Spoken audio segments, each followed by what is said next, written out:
1 шілдеден бастап мәжіліс депутаттары еліміздің маңызды аймақтарын аралап, халықпен кездесуді бастап кетті. Осы тұста Қазыбек Иса жұмыс сапарымен Шымкент қаласына келді. Ондағы тұрғындармен жүздесіп, мұң-мұқтажын тыңдап қайтты. Қазыбек Иса кездесуде қаралған жаңа заң жобаларын таныстырылып, одан әрі әңгімесінің ауанын тілге, өнерге, жалпы мәдениетке байланысты мәселелерге бұрды.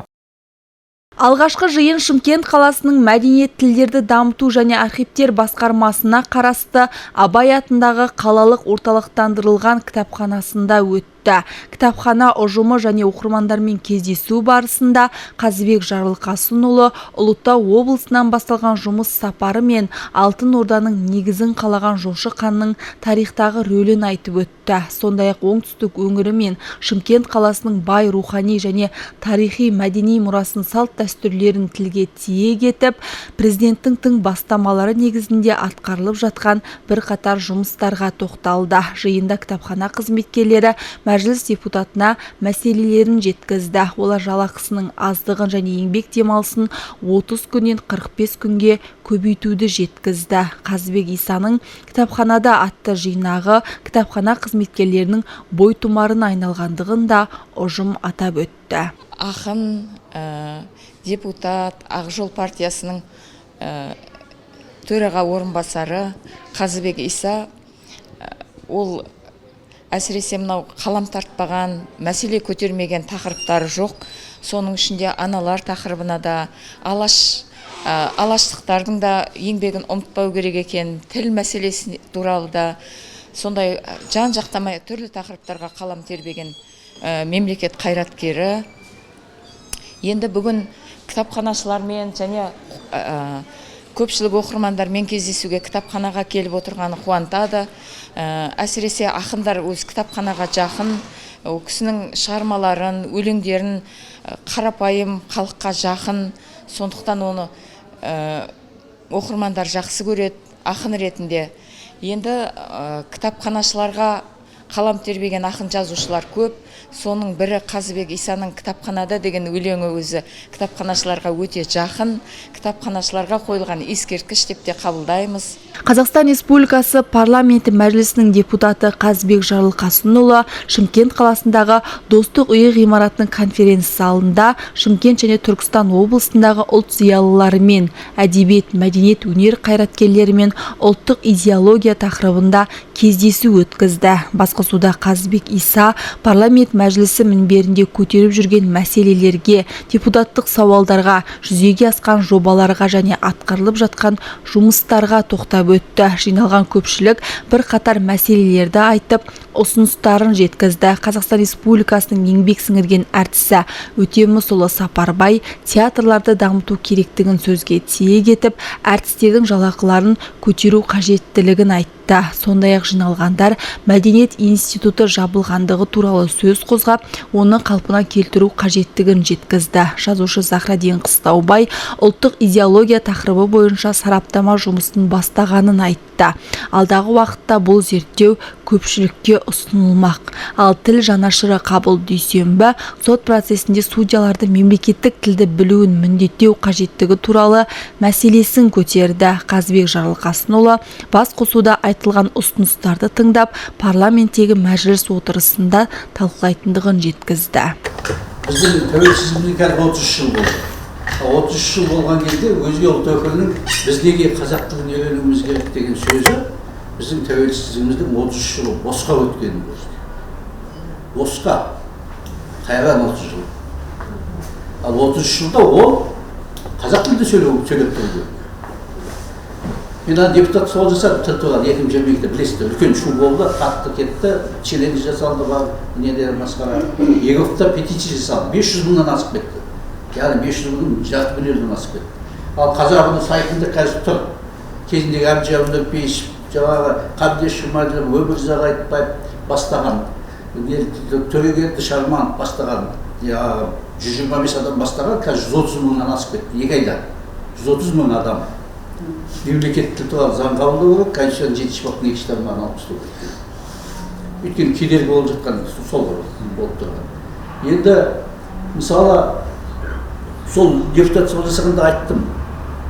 Егер 30 жылда 30-ға жеткен тәуелсіздікте туған бала қазір 33-ке келді ма?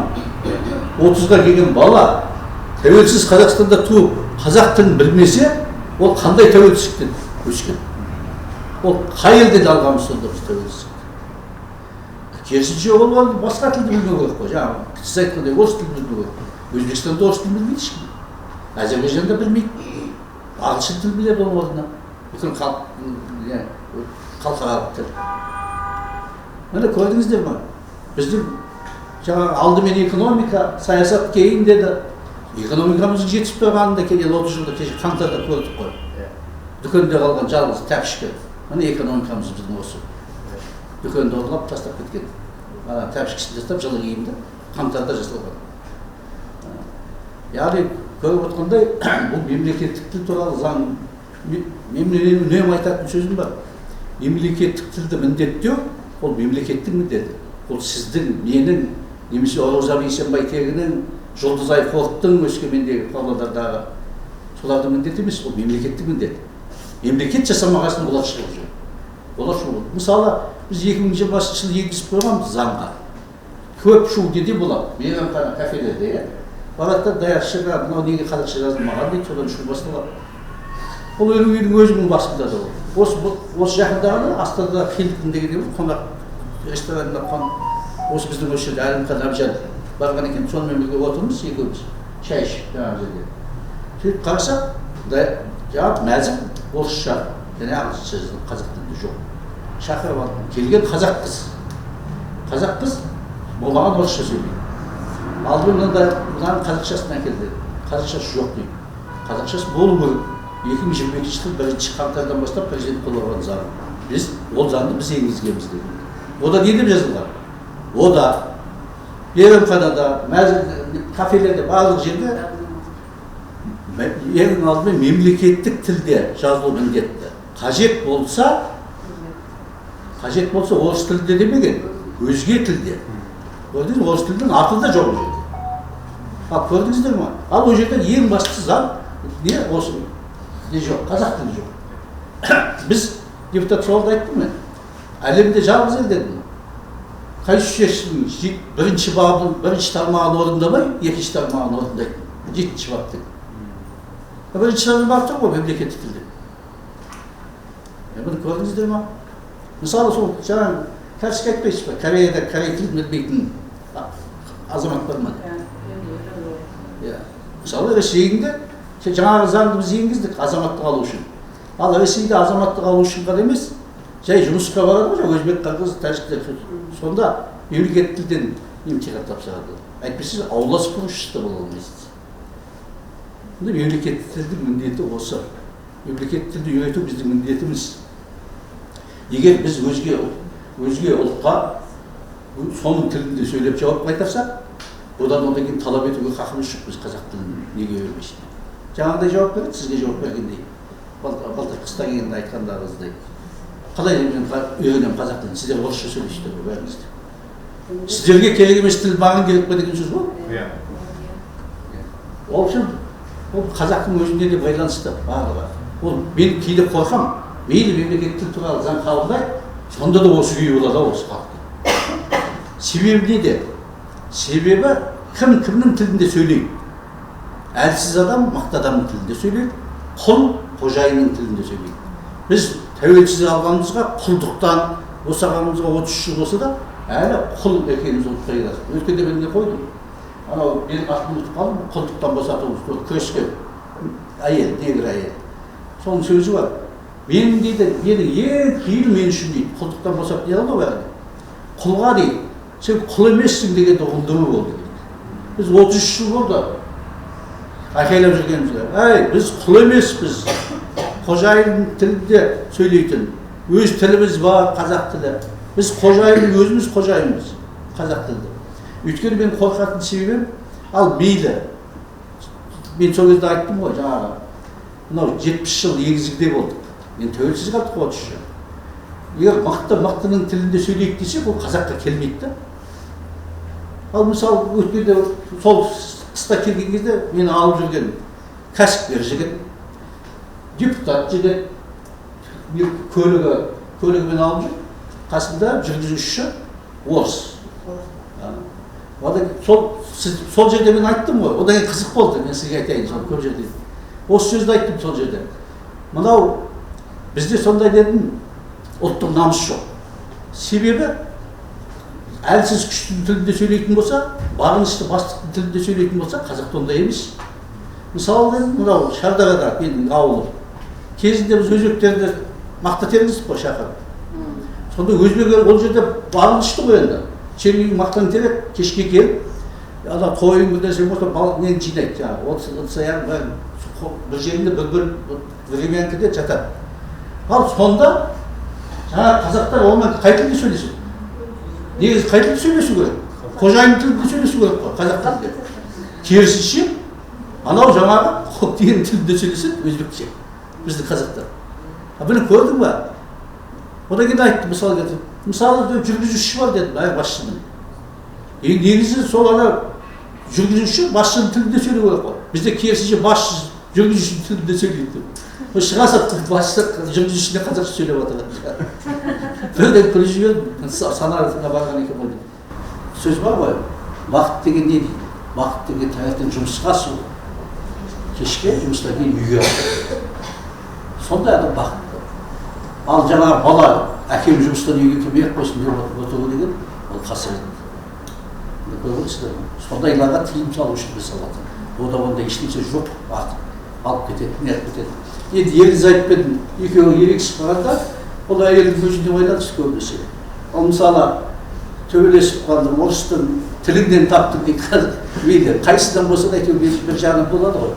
Біздің бір депутат олар тілінен табады деп айтып, қырғын болды ертеңде бүкіл әлеуметтік желі соны сабап, масқара қылып.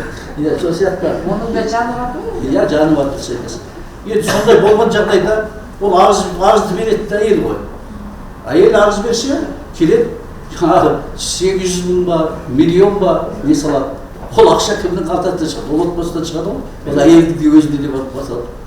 Негізі шын аяқ сылдырамай тұрмайды деген тату тұрғанға не жетсін. Ал еркектің әйелге қол жұмсағаны менің ойымша ол мықты еркек емес деген сөз. Өйткені еркек неге қол жұмсайды?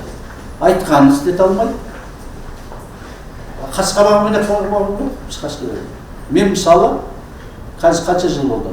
Қосаққа дейін әйелдің қол жұмсаған емес. Ол менің арқам емес пе? Ол ана әйелдің ақылдылығының арқасы. Басқа әйел болса біз қол жұмсауы мүмкін, мысалы. Қол жұмсауға себеп жоқ та себеп. Қайт қол жұмсайсың дейді. Мәжіліс депутаты Асар шағын ауданындағы номері 90 мектеп ұжымымен жүздесіп, білім ордасының тыныс тіршілігімен танысты. Жиында Қазыбек Жарылқасынұлы парламент қабырғасында қабылданған заңдар, депутаттық сауалдар, Ақжол партиясының бастамасымен жүзеге асқан жобалар, халық игілігі мен ұлт мүддесі жолында атқарылған жұмыстардың барысын баяндады. Сондай-ақ мемлекет басшысының саяси реформаларын іске асыру бағытында үкімет отырыстарында көтерген мәселелер мен шешу жолдарын әңгімелеп, мемлекеттік саясаттың басым бағыттарына тоқталды. Мәжіліс депутаты Қазыбек Жарылқасынұлы одан әрі Көкбұлақ елді мекендегі мәдениет үйінің құрылысымен танысып, жұмыстың сапасын бақылады. Бүгін мына Шымғалада, Шырайлы Шымғаламызда мәдени орындарды аралап келе жатырмыз. Абай атты кітапханада болдық. Ана достық үйінде ұлт зиялыларымен, шығармашылық өкілдерімен, жазушылар, қаламгерлер, қайраткерлер бәрі жиналды, ол жерде болдық. Енді мына осы Асардағы мына мектепті, 90-шы мектепті көріп отырмыз. Өте дамыған, керемет ұжым екен. Мектепте домбырамен қарсы алып, тайқазанның тұрудың өзі де көп нәрсені аңғартады. Яғни кадет классы ашылған екен, бұл Қазақстанда тарихта тұңғыш рет. Мен сондықтан Қазақстан тарихында тұңғыш рет кадет классы ашылып отқан осы Асардағы мектепке келіп, соның өзім ұсыныс жасап, осы мектепте барып көрейінші деп келіп көріп отырмын. Мектепке рахмет. Қазір демалыс уақыты болса да бәрі жиналып, ұжымдары, кадет кластың оқушылары барлығы келді, ішкі істер департаментінен де келді. Енді кешелі беріп жүргенде мәселелердің көбісі қазір енді мынау көп мәселелерде мынау ұлттық идеологиямыздың мен көтерген мәселелерде сондықтан тегін емес, кемшін түсіп жатқаны, мемлекеттік тіл туралы заңның керектігі, ұлттық концепция, идеология концепция керектігі мәселесі айтылып жатыр. Одан кейін мәдениет саласында мәдениет саласының жалақыларының аздығы мәселесі қозғалып жатыр. Одан кейін мынау жаңағы Шымкенттегі мәдениет кезінде жабылып қалған мәдениет институтының қайта ашылу мәселесі. Сонымен қатар мына кеше Төле би ауданында да көптеген мәселелер, пенсияның, зейнетақының, әйелдердің 7-55 жасқа түсіру мәселесі айтылды, жер мәселесі айтылып жатыр. Мынау көптеген осындай күнделікті маңызды мәселелер айтылып жатыр.